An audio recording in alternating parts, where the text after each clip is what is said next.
आणि मागे जा 3 वेळा माथा जमिनीला.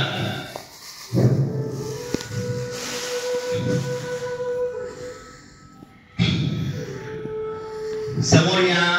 परत आपली जे माथा आहे ती गुडघ्याला टेकण्याचा प्रयत्न करा. विरुद्ध दिशेने 3 वेळा माथा जमिनीला. पूर्ण आपल्या कमरेची स्ट्रेचिंग झाली पाहिजे. समोर या.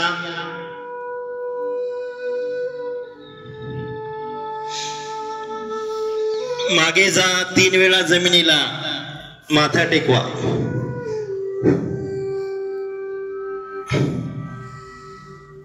समोर या.